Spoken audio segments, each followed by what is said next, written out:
Hey guys, Miss Marusik here, and in this video we're going to talk about the autoionization of water and the pH scale. Now, water is one of the strangest substances that we have in chemistry. To give you some examples of that, water is less dense as a solid than it is as a liquid. It's one of the few substances that does that. Also, if you recall from a previous video, we talked about the fact that water can behave like an acid or a base. It is amphiprotic, even though technically on the pH scale, it is considered to be neutral. So this is just going to be another example of water acting weird. Even though it is a covalent compound, to a very small extent, it can undergo a process called autoionization. It's sometimes referred to also as self-dissociation or self-ionization. They all mean the same thing, although College Board does tend to use the term autoionization. What that term means is that to a very small extent, even though water is covalent, it can make a teeny tiny amount of ions. Now, it's not enough to conduct electricity, and it says here that less than 2 water molecules out of 1 billion water molecules will actually undergo this process. However, it is enough that it does impact us when we talk about pH calculations here in just a little bit. So let's look at our images here first. You notice that they give us 2 water molecules, and what's going to happen is that one of the hydrogens on one of the water molecules is going to break off and come join up with the other water molecule. That is going to end up creating H3O plus or hydronium ion and OH negative 1 or hydroxide ion. Now, sometimes instead of showing 2 water molecules, they'll just show 1 water molecule. And so here, instead of hydronium, they'll just show hydrogen ion. They'll just show H plus. And that's going to show exactly the same thing. It just depends on what resource you look at, how they're going to show that particular reaction. However, one of the other things you notice about this reaction is that they do use a two-way arrow, so this is creating an equilibrium. However, remember I said that very little of this is going to the product side, that most of this is staying as reactant. And so that's going to impact our numbers here in just a moment. So to start looking at some of these questions, the first thing they want us to do is to write an equation for the self-ionization, the autoionization of water with states. And so I put my 2 liquid water molecules going back and forth between the hydronium H3O plus aqueous ions and the hydroxide OH negative 1 aqueous ions. However, you notice I wrote my two-way arrow kind of weird. What I did is I showed that this is sticking way more as the reactants and very little of it is making products. So I kind of just drew my two-way arrow where it shows this happening a little bit more proportionately, that most of this is going to be lying toward the reactant side here. Now, being in equilibrium means I can calculate an equilibrium constant for this. I can write an equilibrium expression. That would be our products over reactants raised to their coefficient. However, remember that things that are liquid or pure solid don't get included. And here I had liquid water. So what that means is that I'm only going to see my 2 product ions in this equilibrium expression, each raised to an exponent that matches their coefficients of 1. Instead of using Kc, we've used the symbol of Kw here to show that this is specifically for that water autoionization equation. Now, remember, we have some set values for equilibrium constants at particular temperatures. And one of the most famous ones for water is the value of 1 times 10 to the negative 14th at 25 degrees Celsius. Now think about that number for a minute. That is a decimal, 13 zeros, and then a 1. That is an incredibly small value. So it asks us here, does equilibrium favor the reactants or products? Well, if that number is so much smaller than 1, then that means our equilibrium favors the reactant side, which hopefully sounds familiar because we just talked about a minute ago that almost all of this is going to stay together as the liquid water, and very few ions are actually going to get made. Now, it says here, why was it important that the temperature was stated? Well, recall from last unit when we're dealing with Le Chatelier's principle, that depending on if a reaction is endo or exothermic and dependent if I increase or decrease the temperature, that can cause our equilibrium constant value to change, to become something new. So technically, this 1 times 10 to the negative 14th is only true at 25 degrees Celsius. If I change that temperature, I would get a new kW number value. So here's the deal though. I use that 1 times 10 to the negative 14th at 25 degrees Celsius all the time when we're doing calculations. So a lot of times we do assume that our temperature is at SATP, standard ambient temperature and pressure conditions, so that 25 degrees Celsius and 1 atmosphere of pressure. So they give us our equality here that we've kind of constructed up above, that the kW, which is equal to hydrogen ion concentration and hydroxide ion concentration, equals 1 times 10 to the negative 14th at 25 degrees Celsius. Now, I know some of y'all are saying to yourself, wait a minute, Marusik, we just wrote up above H3O plus, and here you're using H plus. However, remember, that means exactly the same thing. We can use those interchangeably. Hydronium is just showing the hydrogen ion attached to water, but we can use them in the same way. So I do want to show you on your formula chart, this equality that we've constructed is under the equilibrium section on our formula chart. You notice here all those equilibrium expressions that we talked about last unit, but about halfway down, here's where that kW is. Here's your hydrogen ion, hydroxide ion concentrations multiplied together equals 1 times 10 to the negative 14th at 25 degrees Celsius. So again, we're going to be using that particular set of conditions a lot. Now you're thinking, great, why is this important? Why is it important to know that water undergoes autoionization and forms these two ions? Well, it has to do with the way we are now going to talk about hydrogen and hydroxide ions when we're doing calculations. For an acid, we know that when an acid dissociates, that it always releases H plus ions into the solution, along with whatever anion, negative ion it was attached to. However, it's still going to be in water, and that means that water present is still going to make those hydrogen and hydroxide ions. So when I add that additional hydrogen in, I'm now going to have a lot of hydrogen ions in my solution, but there's still going to be a itty bitty little bit of hydroxide in there as well. Not a lot, but enough that when I calculate, I'm going to have to address it. Now, bases, on the other hand, release hydroxide ions into a water solution.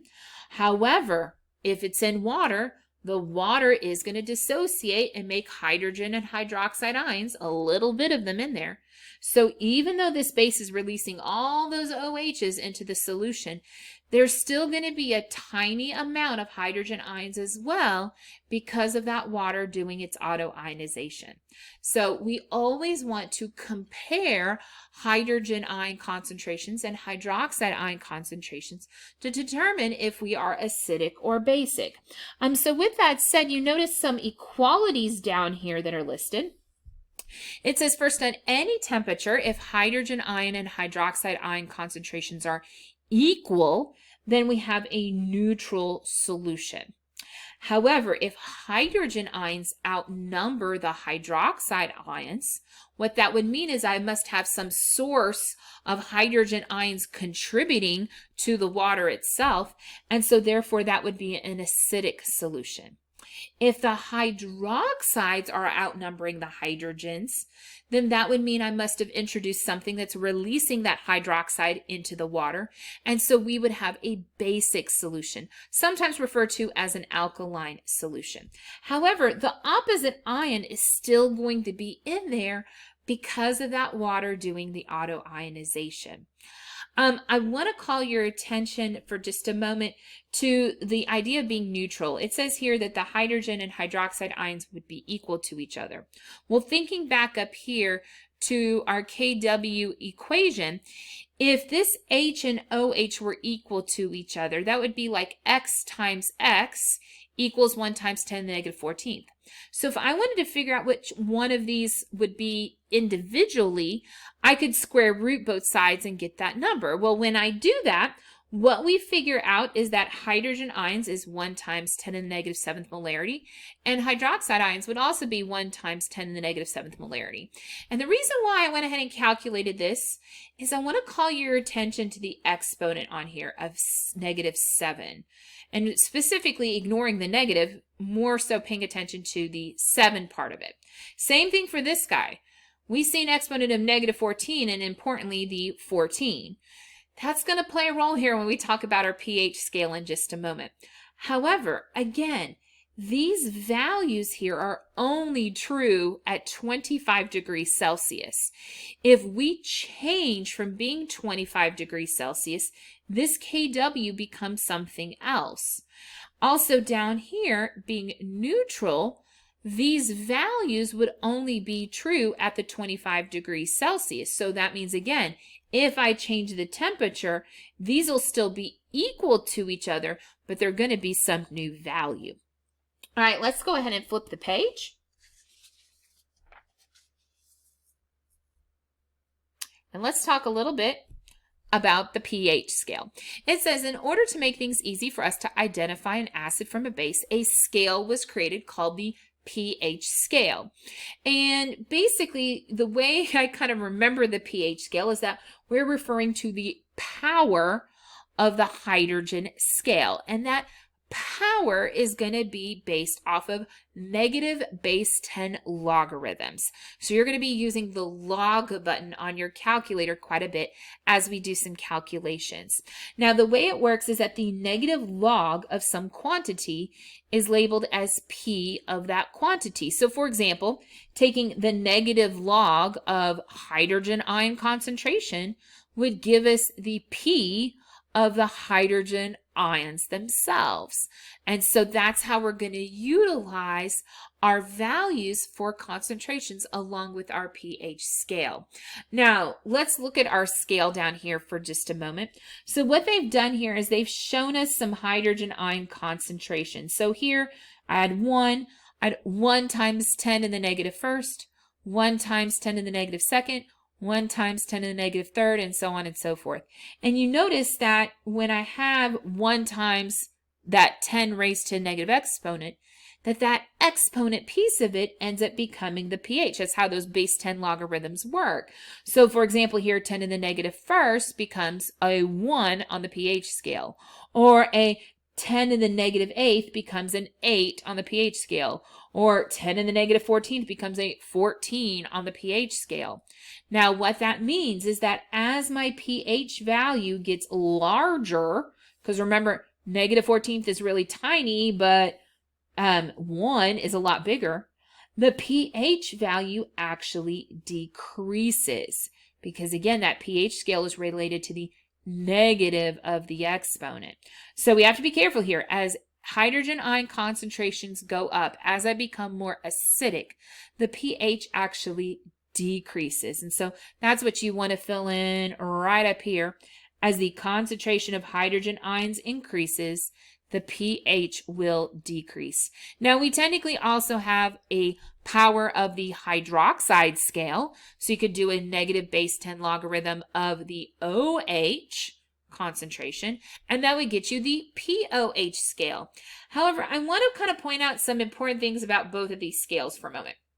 First off, notice what the max number is on these scales as shown. 14. Now, if it's 14, and that sounds familiar, it's because, oh, wait, back here we had kW equals 1 times 10 to the negative 14. That's the max value you could have for either of these two concentrations. And so that's why this is the max value on these scales. However, keep in mind that if I change the temperature, then that would change the max value on the scale. And so technically this scale as shown is only true at 25 degrees Celsius. Now, one other thing I want to point out. Notice our midpoint here being neutral is when the concentration of H and OH are equal. Well, that happens at 7. And again, that ties back to what we said about H and OH being equal at 1 times 10 to the negative 7. Okay, but again, If I'm not at 25, then that midpoint might be a little bit different. So these very specific points on the scale are only true at 25 degrees Celsius. So with that said, if I'm at 25 degrees Celsius, okay, anything less than 7 is considered an acid. Anything greater than 7 is considered a base. And if I'm on the nose at 7, I would be considered neutral like water is, okay? Now, we have some calculations we can use to get back and forth between these, and I actually want to address what one of them is. If you notice something, if you combine the pH and pOH at any given point along this scale, you will always find that the numbers combine together to give 14. So that is one of the calculations that we can do, is that the pH and the pOH do add together to give 14. Also, if I was working between the H and the OH ion concentrations, I can use my H times OH equals 1 times 10 negative 14th, assuming I'm at 25 degrees Celsius. If I'm not at 25 degrees Celsius, they would have to give me what that value would be. Here we can see our negative log to figure out our P values. But then you notice they give us two other formulas in here that help us to undo those base 10 logarithms.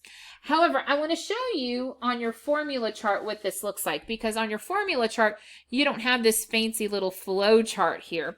Instead, you just have a list of some calculations here. So, of course, here's where that H times OH equals 1 times 10 negative 14th is at. Here's our pH equals negative log of H plus. pOH equals negative log of OH minus. 14 equals pH plus pOH. By the way, this is technically only true at 25 degrees Celsius. So we got to be careful with that one too. However, notice that these 10 in the negative pH and 10 in the negative pOH, those are not on the formula chart. So if you don't naturally know how to undo a base 10 logarithm, you may want to commit those two formulas to memory. Some other reminders about these calculations. First off, hydrogen ion and hydronium ion can be used interchangeably. So while on the formula chart they report H+, you could very easily plug in H3O+ as well, and it means exactly the same thing. Also, when reporting your answers, your concentrations should be in terms of molarity. So anytime I'm calculating one of these substances in brackets, I should be putting a big M with the answer I'm reporting. However, if I'm calculating a pH or a pOH value, those have no units. Now, obviously we're doing some math here, so there's probably some sig fig rules at play, and there are. Do I expect the sig fig question on the AP test to be evaluating the number of significant figures for pH? Probably not. But I am going to go ahead and teach you the rules, so that way you can kind of see how I am reporting my answers when I do my work. So the official rule is that only numbers to the right of a decimal are significant in a logarithm.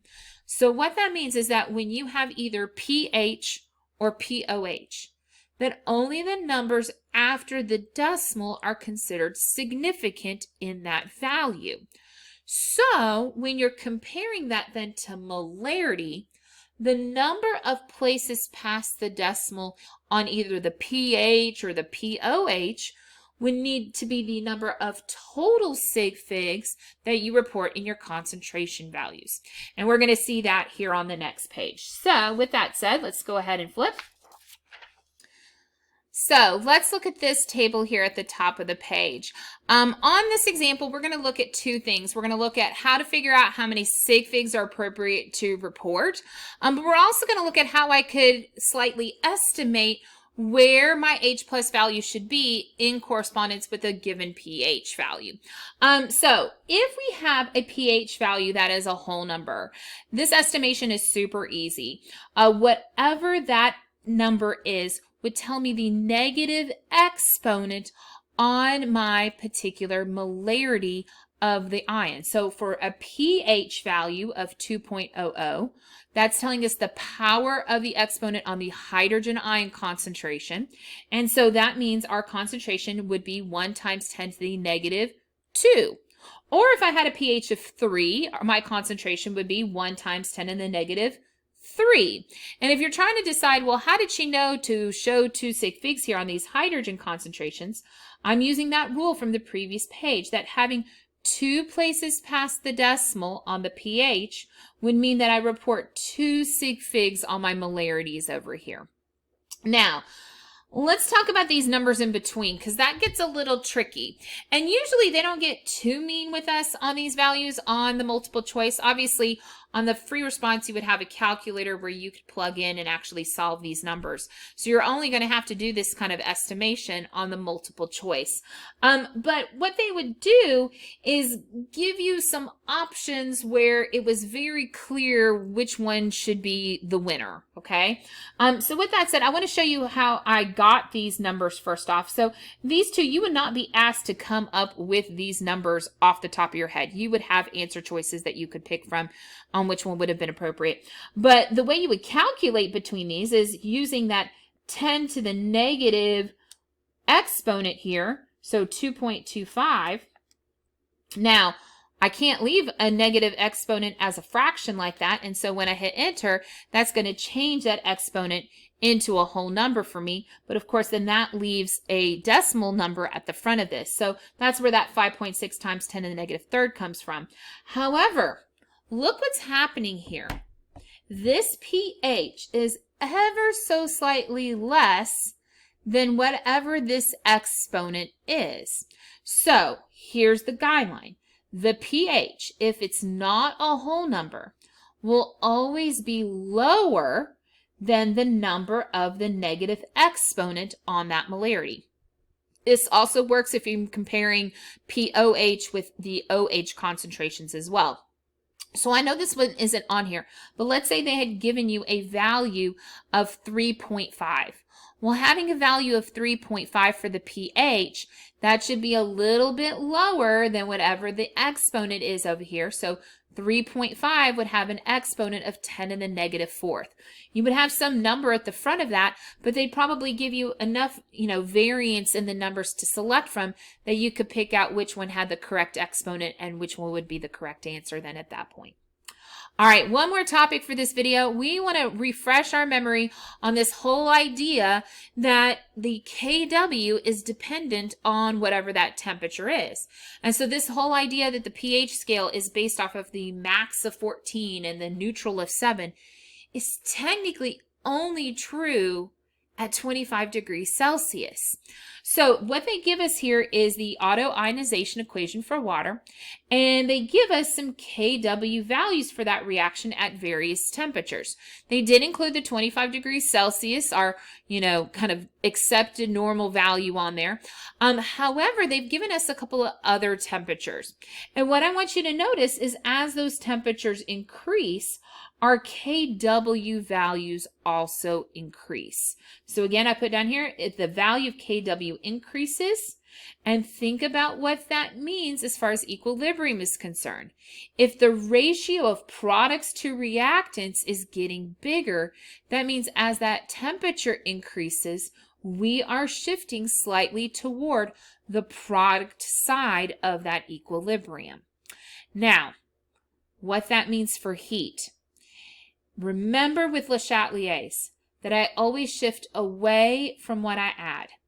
So if I'm adding heat and I'm shifting to the product, and I know I've got to shift away from the side I'm adding, I must be adding to the reactant side to get a shift to the products. And so therefore, that means that that autoionization of water is an endothermic reaction. That heat was on the reactant side, so as that temperature increases, I'm adding that heat and it's shifting us to the product side. Now, because that is shifting equilibrium at those different temperatures, what that means is that the pH of neutral water is only 7 when the temperature is 25 degrees Celsius. If I have a temperature other than 25 degrees Celsius, now my scale isn't based off of a perfect 14 anymore. And so therefore my midpoint is not based off of a perfect 7. Now, if I'm given enough information, I can actually figure out what the pH of a neutral solution would be. And so that's what we're doing here on this next part here. Okay, it says, hey, how can we figure out what is considered neutral at other temperatures? Well, it's important to remember that even though I might not be at 7, if I'm neutral, the H and the OH concentrations have to be equal to each other. And so I can use that to my advantage. So what I'm doing on this bottom part here is I'm taking these kW values and I'm performing some calculations on them. Now, one was already done for you. At 25 degrees Celsius, we know that the value of the neutral pH is at 7. And here we see value of pKw. And I know some of you are like, what the heck is pKw? Well, just like pH is the power of the hydrogen, the negative log of the hydrogen, the power of the Kw would simply be the negative log of the Kw. So what I did here is I took the negative log of the Kw, 1 times 10 to the negative 14th, and that would get you that value 14. This is actually telling you the maximum value on the pH scale for that particular temperature. So what I did next is I tried doing this at 0 degrees Celsius. So I took at 0 degrees Celsius the negative log of 1.14 times 10 to the negative 15th. And what I figured out there is that the value of pKw is equal to 14.943. What that means is that 0 degrees Celsius, now the maximum value on the pH scale is 14.943. That's a bigger value than what it was at 25 degrees Celsius. Now, in order to get the value of the neutral pH, there's kind of a tricky way, and then there's a sneaky way.